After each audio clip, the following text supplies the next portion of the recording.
Hello बच्चों, आज की कक्षा में आप सभी का स्वागत है। आज हम लोग तीसरा पाठ पढ़ेंगे, यक्ष युधिष्ठिर संवादः। यक्ष युधिष्ठिर संवादः, यक्ष और युधिष्ठिर का संवाद है। नाम से ही पता चल रहा है बच्चों कि यक्ष और युधिष्ठिर के संवाद को हम लोग पढ़ेंगे। सबसे पहले हम इस पाठ के बारे में थोड़ा सा पढ़ते हैं, उसके बाद इस प्रश्नोत्तरी जो संवाद है उसको हम लोग बहुत ही मन से पढ़ेंगे। इसके बारे में जानते हैं कहाँ से लिया गया। अयम पाठः व्यास रचितस्य महाभारतस्य वन पर्वणः अध्याय 313 संकलितः। यह पाठ व्यास द्वारा रचित, वेद व्यास जो महाभारत के रचयिता है उसके द्वारा रचित। अयम पाठ, यह पाठ व्यास के द्वारा रचित महाभारत के वन पर्व से लिया गया है। कहाँ से लिया गया बच्चों? महाभारत के वन पर्व। कहाँ से लिया गया है? महाभारत के वन पर्व। 1 नंबर का प्रश्न बनता है, इसके रचयिता कौन है? वेद व्यास। कौन सा पर्व है? वन पर्व। अध्याय कौन सा है?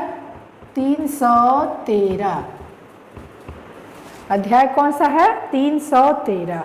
महाभारतम संस्कृत भाषायाः विशालतमो ग्रंथः लक्ष्य श्लोकात्मकः अस्ति।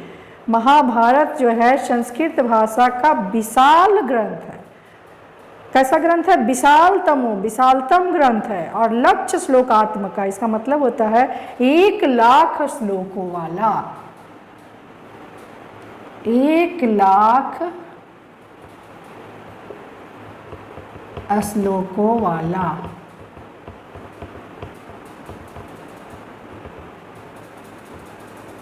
महाभारत ग्रंथ संस्कृत भाषा का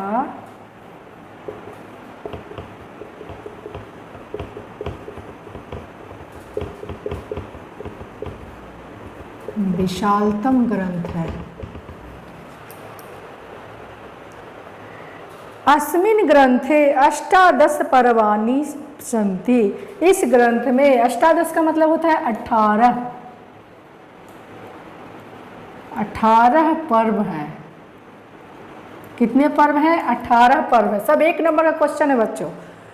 इस ग्रंथ में 18 पर्व है। अस्मिन् ग्रंथे 18 पर्वाणि सन्ति। इस ग्रंथ में 18 पर्व हैं।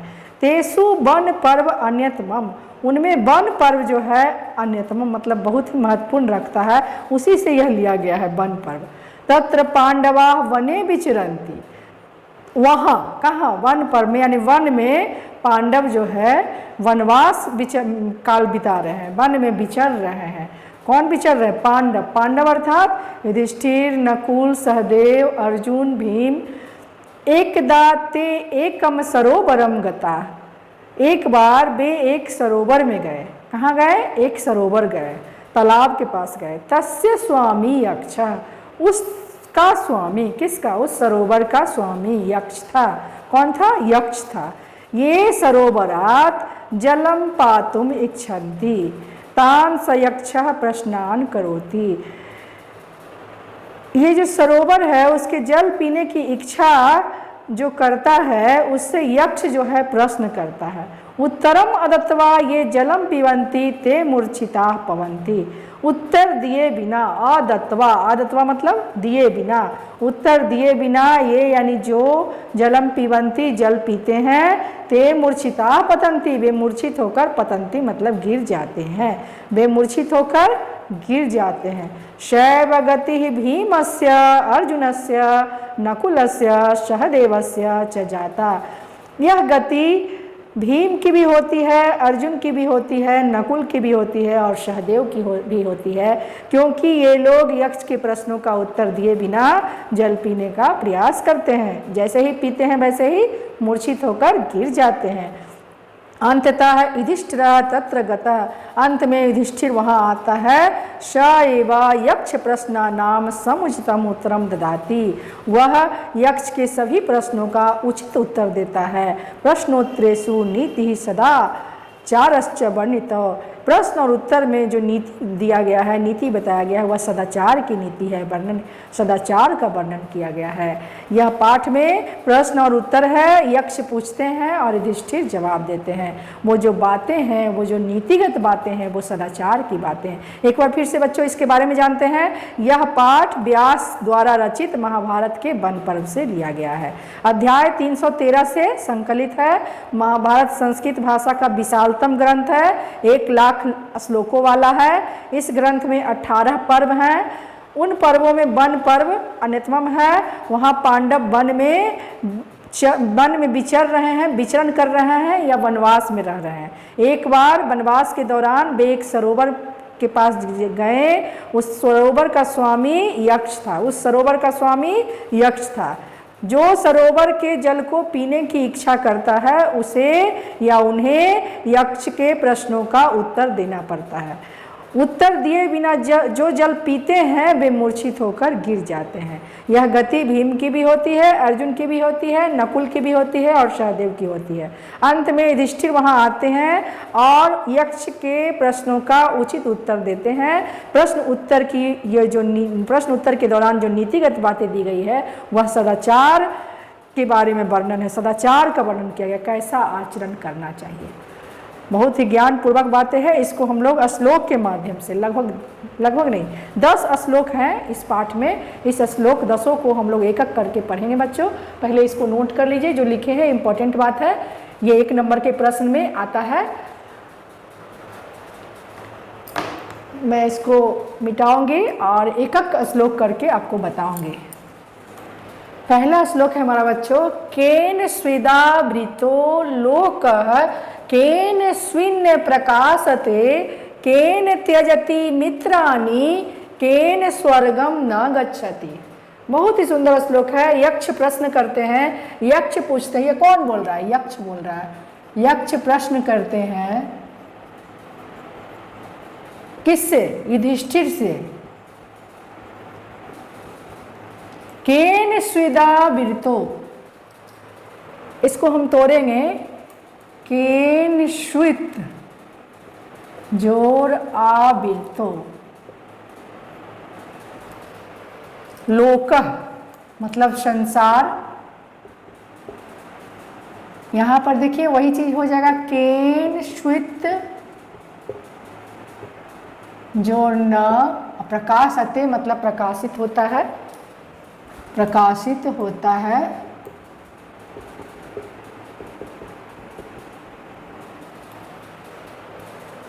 केन किससे? त्यजति, त्याग देता है। किस कारण से?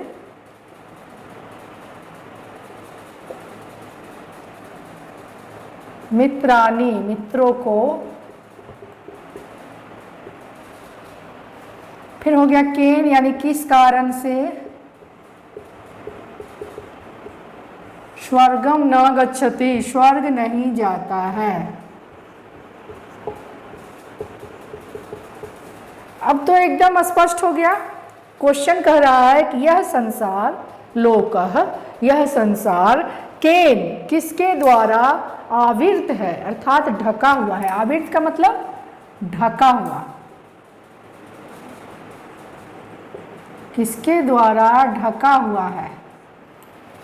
यह संसार किसके द्वारा ढका हुआ, किसके द्वारा आवृत है और किसके कारण, किस कारण से? केन स्विन न प्रकाशते, किस कारण से प्रकाशित नहीं होता है। केन त्यजति मित्राणि, व्यक्ति मित्रों का त्याग किस कारण से करता है?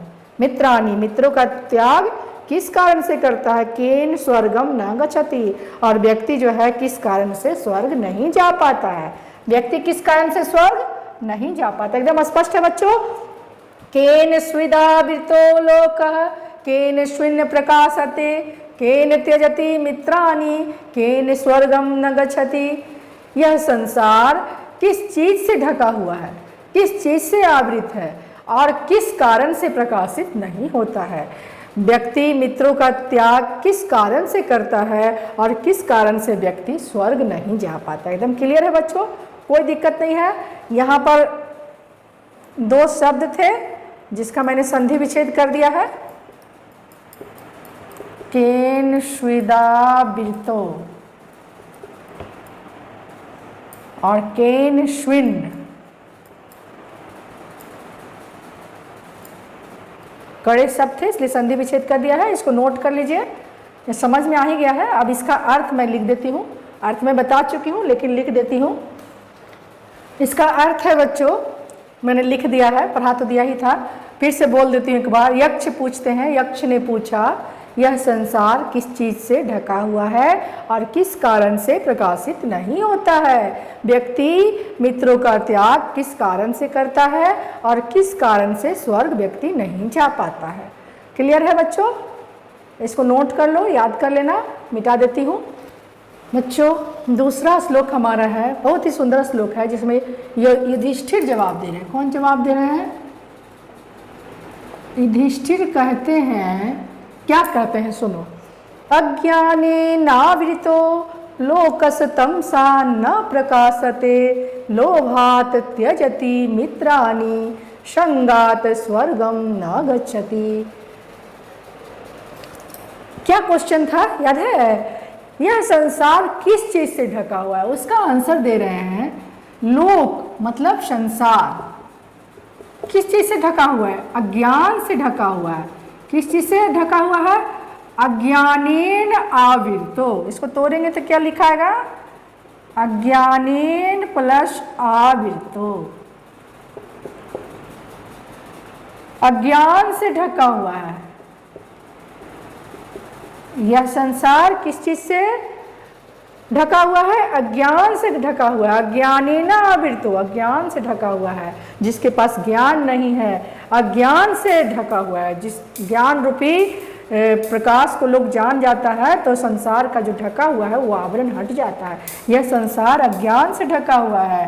तमसा न प्रकाशते, और यह संसार क्यों प्रकाशित नहीं होता है? अंधकार के कारण। किसके कारण? अंधकार के कारण। न मतलब नहीं, प्रकाशते मतलब प्रकाशित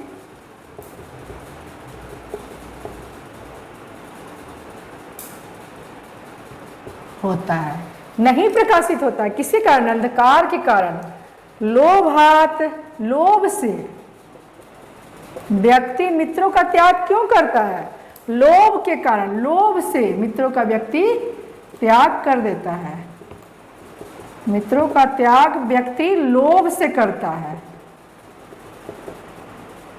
संगात स्वर्गम न गच्छति, जो आसक्ति होती है, संग दोष जो होती है, उसके कारण व्यक्ति स्वर्ग नहीं जा पाता है।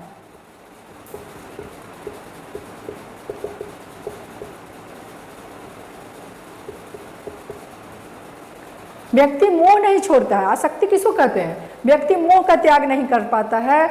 जब हमेशा जीवन में लालसा लगी रहती है, ये प्राप्त हो गया तो इसके बाद अगला ये प्राप्त करना है, उसके बाद मुझे ये चाहिए, मुझे वो चाहिए। इस तरह से व्यक्ति जो है हमेशा लोभ के वशीभूत होकर आसक्ति में रहता है, संग दोष में रहता है, और जिसके कारण, इस आसक्ति के कारण व्यक्ति स्वर्ग नहीं जा पाता है, इस मृत्यु के बंधन से छुटकारा नहीं हो पाता है। बहुत ही ज्ञान की बातें हैं। एक बार फिर से बच्चों, प्रश्न था यह संसार किस चीज से ढका हुआ है? तो यह संसार अज्ञान से ढका हुआ है। किस कारण से यह संसार प्रकाशित नहीं होता है? प्रश्न था, तो उत्तर दिए हैं युधिष्ठिर, अंधकार के कारण यह संसार प्रकाशित नहीं होता है। फिर अगला प्रश्न था, व्यक्ति मित्रों का त्याग किस कारण से करता है? तो व्यक्ति मित्रों का त्याग लोभ के कारण करता है। और व्यक्ति स्वर्ग क्यों नहीं जा पाता है? तो संग दोष के कारण नहीं जा पाता है, जिसे हम आसक्ति कहते हैं। आसक्ति के कारण व्यक्ति स्वर्ग नहीं जा पाता है। एकदम क्लियर है बच्चों। एक बार फिर से, अज्ञाने नावितो लोकस तमसा न प्रकाशते लोभात त्यजति मित्राणि संगात स्वर्गम न गच्छति। अंधकार से यह संसार ढका हुआ है और अज्ञान से यह अज्ञान से यह संसार ढका हुआ है और अंधकार के कारण यह संसार प्रकाशित नहीं हो पाता है। लोभ से व्यक्ति मित्रों का त्याग कर देता है और संग दोष के कारण व्यक्ति स्वर्ग नहीं जा पाता है। इसको मैं लिख देती हूँ बच्चों, एक बार पढ़ देती हूँ बच्चों, मैंने लिख दिया है, इसको नोट कर लेना। यह संसार अज्ञान से ढका हुआ है और यह अंधकार के कारण प्रकाशित नहीं होता है। व्यक्ति लोभ के कारण मित्रों का त्याग करता है और संग दोष अर्थात आसक्ति के कारण स्वर्ग नहीं जा पाता। इसको नोट करो बच्चों।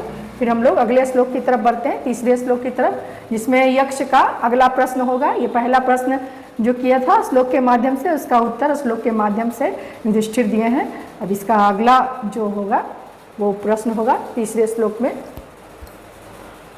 अगला प्रश्न है, यक्ष पूछते हैं बच्चों, किम ज्ञानम प्रोच्यते राजन कह समश्च प्रकृतितः दया च का परा प्रोक्ता किम चार्जवम उदाहृतम। फिर से बोलते बच्चों, किम ज्ञानम प्रोच्यते राजन कह समश्च प्रकृतितः दया च का परा प्रोक्ता किम चार्जवम उदाहृतम। यक्ष बहुत ही सुंदर प्रश्न करते हैं। यहाँ देखो बच्चों, किम ज्ञानम प्रोच्यते, ज्ञान किसे कहा गया है? ज्ञान किसे कहा गया है? प्रोच्यते, हे राजन, हे राजन, हे राजन ज्ञान किसे कहा गया है? कहो राजन, शम क्या है? शम, शम क्या है? हे राजन कहो शम क्या है? शम अर्थात मन की शांति। मन की शांति किसको कहते हैं हे राजन? शम किसे कहा गया है? दया च और का परा, परा मतलब श्रेष्ठ, और श्रेष्ठ दया, श्रेष्ठ दया क्या है, किसे कहा गया है? यहाँ पर है चार्जवम उदाहृतम, च जोड़ आर्जवम प्लस उदाहृतम। और आर्जवम किसे कहा गया? उदाहृतम मतलब कहा गया है, आर्जवम में सरलता, और सरलता किसे क्या कहा गया है? यक्ष युधिष्ठिर से ये सब प्रश्न कर रहे हैं। क्या क्या प्रश्न कर रहे हैं? ज्ञान किसे कहा गया है हे राजन? शम अर्थात मन की शांति क्या है? श्रेष्ठ दया क्या है? और सरलता किसे कहा गया है? कोई दिक्कत नहीं बच्चों? हे राजन ज्ञान किसे कहा गया है? शम अर्थात मन की शांति किसे कहा गया है? श्रेष्ठ दया क्या है? और सरलता किसे कहते हैं? कोई दिक्कत नहीं है, इसका उत्तर देंगे यक्ष युधिष्ठिर अगले श्लोक में। इसको मैं मिटाती हूँ और इसका अर्थ लिख देती हूँ। इस श्लोक में बच्चों युधिष्ठिर जवाब दे रहे हैं। पूछा गया था कि ज्ञान क्या है, प्रश्न था ज्ञान क्या है, तो ज्ञान क्या है? ज्ञानम तत्वार्थ संबोध, ज्ञानम तत्वार्थ संबोध, समचित्त समश्चित्त प्रशांतता, दया सर्व सुख है शित्वम आर्जवम समचित्तता। ज्ञानम तत्वार्थ संबोध, ज्ञान क्या है? तत्व के अर्थ का संबोध है। तत्व, तत्व अर्थात परमात्मा, परमात्मा को जान लेना ही ज्ञान है। तत्व के अर्थ को समझ लेना ही ज्ञान है। उस परम पिता परमेश्वर को जान लेना ही ज्ञान है। अगला प्रश्न है शम क्या है? शम जो है चित्त की विशालता को कहते हैं। चित्त यानी मन, मन अगर उदार है, मन विशाल है, उदार हृदय है, बड़ा हृदय है, वही शम है। शम क्या है? चित्त की यानी मन की उदारता, मन की उदारता, मन की उदारता सम है। दया सर्व सुख है सित्वम आर्जवम, आर्जवम को हम अलग कर देते हैं। सर्व सुख है सित्वम, दया क्या है? सभी के सुख की चाह रखने वाला। इसको हम तोड़ेंगे, सर्व सुख प्लस एसित्वम प्लस आर्जवम, सभी के सुख की चाह रखने वाला। एसित्वम, एसित्वम मतलब चाह होता है। सभी के सुख की चाह रखने वाला, इच्छा रखने वाला ही दया है। और आर्जवम समचित्तता, सरलता क्या है? सरलता समान चित्त रखना, समान चित्त रखना। मतलब समझते हैं, समान चित्त का मतलब होता है सुख में दुख में एक समान रहना। सुख में बहुत ज़्यादा खुश नहीं होना और दुख में बहुत ज़्यादा दुखी नहीं होना, समान व्यवहार करना, इसे हम सरलता कहते हैं। किसी व्यक्ति का जीवन सरल तभी होता है जब वह सुख में भी सामान्य रहता है और दुख में भी सामान्य रहता है।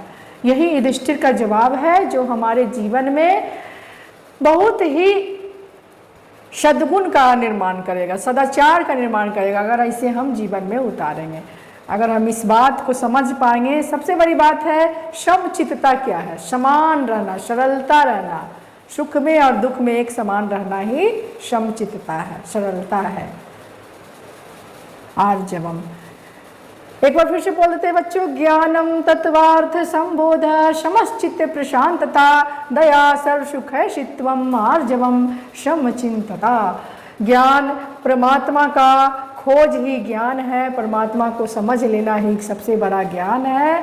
मन की उदारता सम है और सभी के सुख को चाहना दया है और समान व्यवहार करना, सुख और दुख में समान चित्त रखना ही सरलता है। मुझे लगता है कि आप समझ गए होंगे और इसका अर्थ मैं लिख दूंगी, याद भी कर लीजिएगा।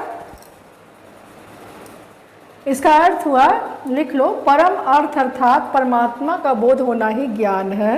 चित्त की उदारता विशालता ही सम है।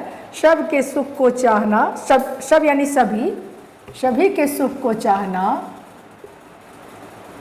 सभी के सुख को चाहना ही दया है तथा चित्त की सम स्थिति ही सरलता है। एक बार फिर से, परमार्थ अर्थात परमात्मा का बोध होना ही ज्ञान है। चित्त की उदारता विशालता ही सम है। सभी के सुख को चाहना ही दया है तथा चित्त की सम स्थिति ही सरलता है। मिटा रहे बच्चों, अगले श्लोक की तरफ बढ़ते हैं। अगला श्लोक है बच्चों हमारा 5वां, जिसमें यक्ष प्रश्न कर रहा है, कह शत्रुर दुर्जय पुंसाम कश्च व्याधिरनंत कह को बाश्यात पुरुषः साधुरसाधु पुरुषश्च कह। यहाँ ध्यान दीजिएगा, कह मीन्स होता है कौन, कह मीन्स कौन। पुंसाम मतलब व्यक्ति को या पुरुष को जीतने में, जय अर्थात जीतने में, पुरुष को जीतने में कौन शत्रु बन जाता है। किसी पुरुष को अगर जीतना है तो उसमें शत्रु कौन होता है। कश्च व्याधिर अनंत का है, इसको तोड़ेंगे, व्याधि जोड़ अनंत का, मतलब कौन जो है व्याधि, माने कौन ऐसा रोग है जो खत्म होने वाला नहीं है, समाप्त नहीं होने वाला कौन सा रोग है, समाप्त नहीं होने वाला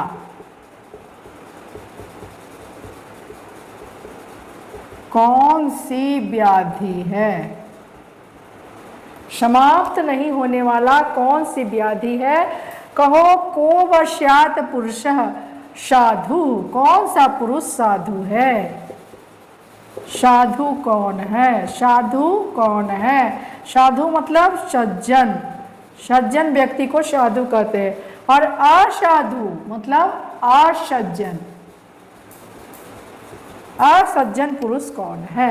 एकदम क्लियर है बच्चों, व्यक्ति को जीतने में कौन शत्रु है, नहीं समाप्त होने वाला कौन सा व्याधि है, और साधु पुरुष कौन है और साधु पुरुष कौन है। हे यक्ष कहो, व्यक्ति को जीतने में कौन सबसे बड़ा शत्रु है, कभी समाप्त नहीं होने वाला कौन सी व्याधि है अर्थात कौन सी रोग है, और कौन सज्जन पुरुष है और कौन असज्जन पुरुष है, कौन साधु है और कौन असाधु है। इसका उत्तर यक्ष देंगे अगले श्लोक के माध्यम से। सबसे पहले मैं इसका अर्थ लिख देती हूँ बच्चों, जिसको नोट करना है आपको। इसका अर्थ लिखो बच्चों, व्यक्ति को जीतने में कठिन शत्रु कौन है और समाप्त ना होने वाला रोग कौन सा है, कौन सज्जन व्यक्ति होता है और कौन असज्जन व्यक्ति कौन है। व्यक्ति को जीतने में कठिन शत्रु कौन है और समाप्त न होने वाला रोग कौन है, कौन सज्जन व्यक्ति होता है और कौन असज्जन व्यक्ति है। इसके बाद हम लोग अगले श्लोक की तरफ बढ़ेंगे, 6ठे श्लोक की तरफ, जिसमें इसका आंसर मिलेगा। क्रोधः सुदुर्जयः, अगला श्लोक है बच्चों हमारा। युधिष्ठिर पूछ रहे हैं युधिष्ठिर उत्तर दे रहे हैं। जो प्रश्न था कि क्रोध व्यक्ति को जीतने में सबसे बड़ा शत्रु कौन है, तो उसी का आंसर दे रहे हैं। क्रोधः सुदुर्जयः शत्रु लोभो व्याधिरनंतकः सर्वभूतहितः साधुर्साधु निर्दय स्मितः। इसको हम लोग देखेंगे। क्रोध, क्रोध सुदुर्जयः शत्रु, सबसे बड़ा शत्रु जो है व्यक्ति को जीतने में कौन है, तो क्रोध है। क्रोध व्यक्ति को जीतने में, क्रोध व्यक्ति को जीतने में सबसे बड़ा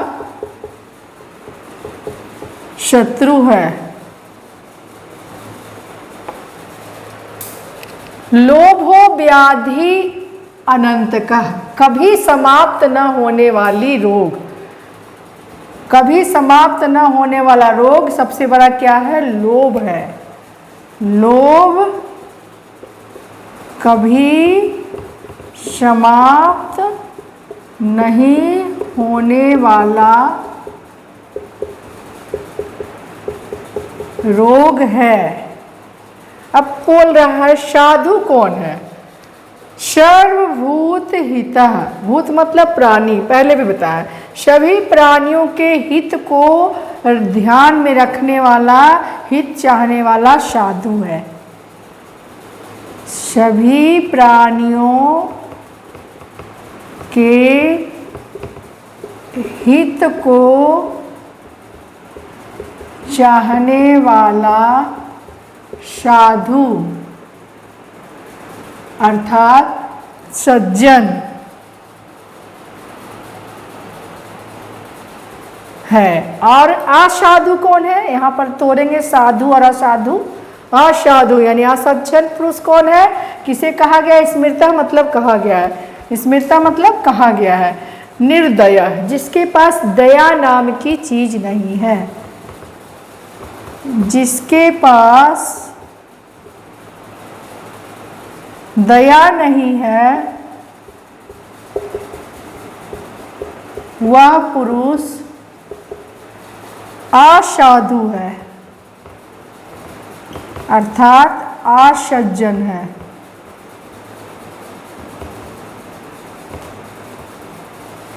एकदम क्लियर है बच्चों।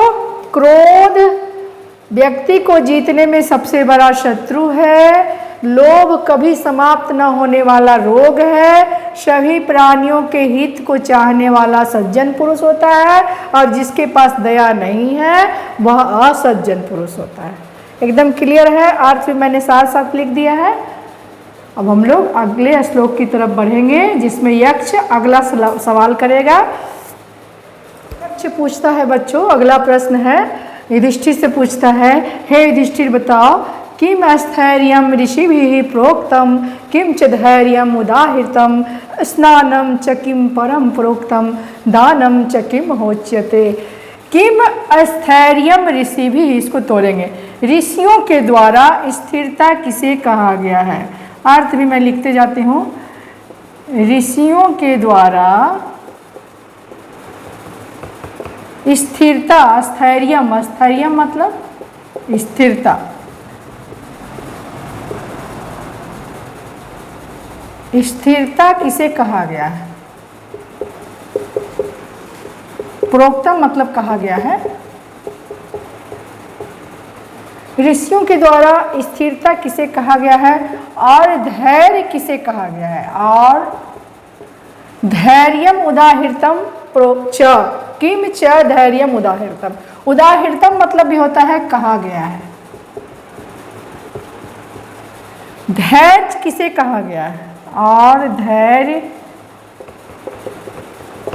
किसे कहा गया है। स्नानम च किम परम प्रोक्तम। प्रोक्तम मतलब कहा गया है, परम मतलब श्रेष्ठ, परम मतलब श्रेष्ठ। श्रेष्ठ स्नान क्या है।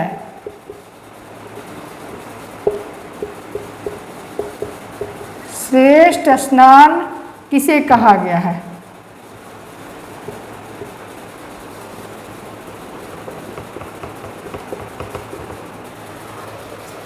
दानम च किम अहोच्यते, और च मतलब और, दान किसे कहा गया है? एकदम क्लियर है बच्चों? किम स्थैर्यम ऋषिभि, ऋषिभि ऋषियों के द्वारा, किसके द्वारा? ऋषियों के द्वारा। स्थैर्यम यानी स्थिरता किसे कहा गया है? प्रोक्तम मतलब कहा गया है। और धैर्य किसे कहा गया है? परम स्नान क्या है? और दान किसे कहा गया है? अब इसका उत्तर युधिष्ठिर देंगे अगले श्लोक के माध्यम से। इसको मैं मिटाती हूं। ध्यान दो बच्चों, युधिष्ठिर कह रहे हैं 8वें श्लोक के माध्यम से, स्वधर्मे स्थिरता स्थैर्यम। स्थिरता क्या है?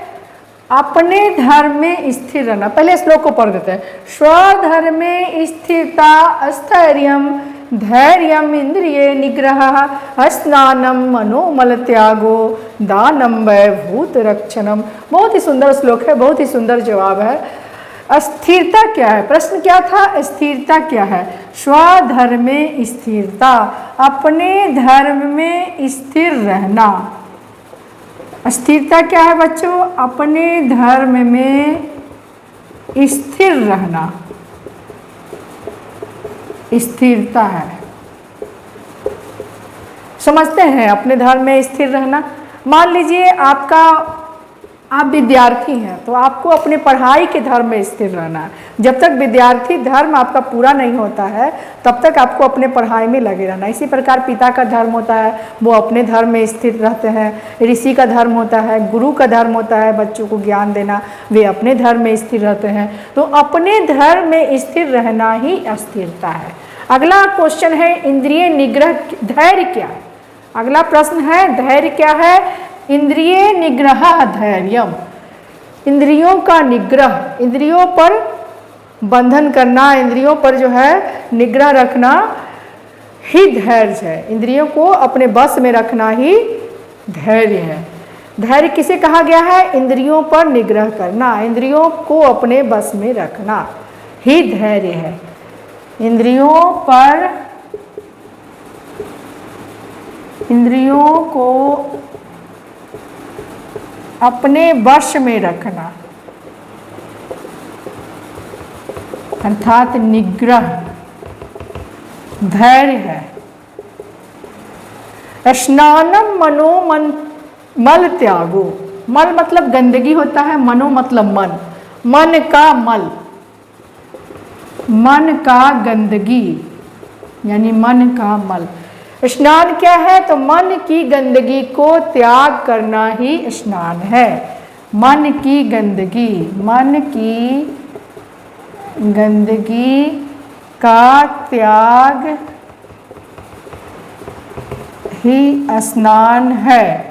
दानम वैभूत रक्षणम, दान क्या है? जो भूतों की रक्षा करे, भूत अर्थात प्राणियों की रक्षा करे। भूत प्राणी के लिए आया है जो हटाते हैं, प्राणियों की रक्षा करना,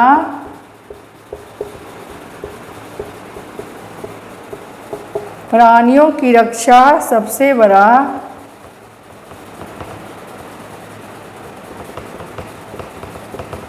दान है। अपने धर्म में, स्वधर्म में स्थिरता स्थैर्यम, अपने धर्म में स्थिर रहना स्थिरता है। इंद्रियों पे निग्रह करना धैर्य है। मन का मल त्यागना स्नान है। और सभी प्राणियों की रक्षा करना सबसे बड़ा दान है। लगता है बच्चों कि आपको क्लियर है। अब इसके बाद एक प्रश्न और एक श्लोक के माध्यम से यक्ष प्रश्न करेंगे और उसके अगले श्लोक के माध्यम से युधिष्ठिर उत्तर देंगे, तो ये पाठ समाप्त हो जाएगा। अगले श्लोक की तरफ बढ़ते हैं बच्चों हम लोग।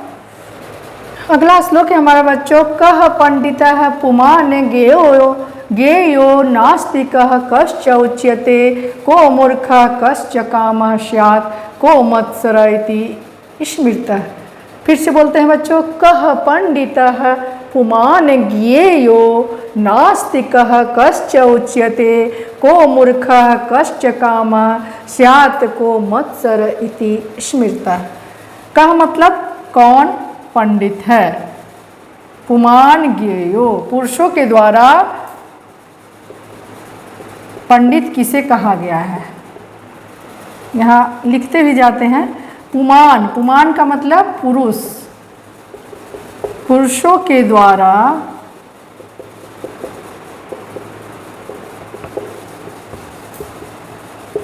पुरुष किसे कहा गया है।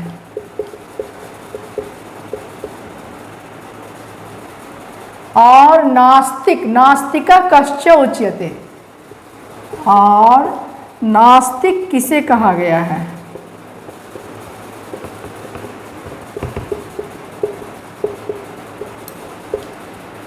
को मूर्खा कश्च, मूर्ख कौन है।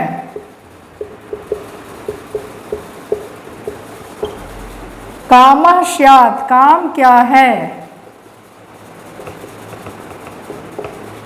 और ईर्ष्या क्या है। मत्सर, मत्सर मतलब ईर्ष्या होता है। और ईर्ष्या क्या है, ईर्ष्या किसे कहा गया है।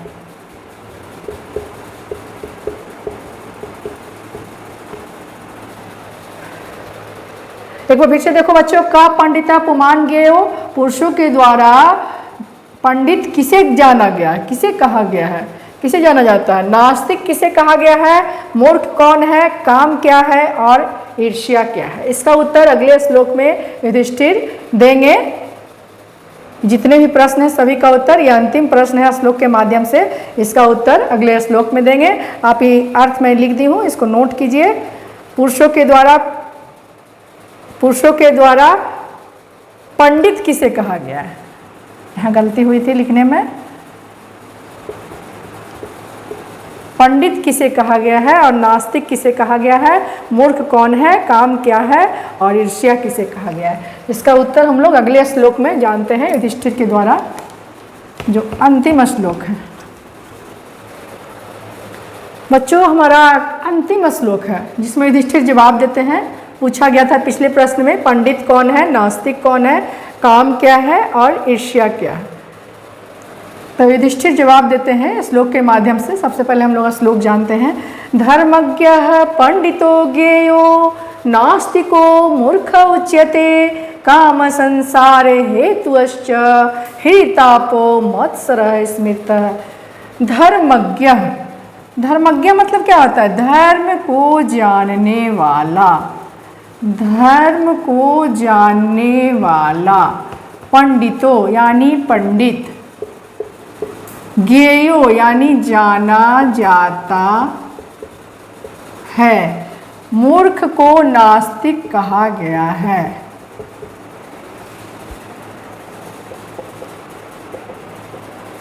नास्तिको मूर्ख उच्यते, मूर्ख को नास्तिक कहा गया है।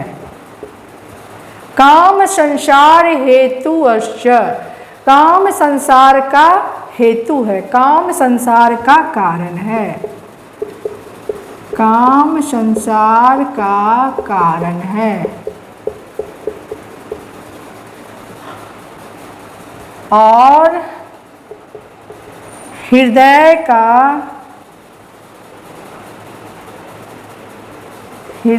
का ताप अर्थात जलन ही ईर्ष्या है। क्लियर है बच्चों। धर्म को जानने वाला को पंडित जाना जाता है। धर्मज्ञ मतलब धर्म को, ज्ञेयो धर्म को, धर्मज्ञ धर्म को जानने वाले को पंडित जाना जाता है। ज्ञेयो मतलब जाना जाता है।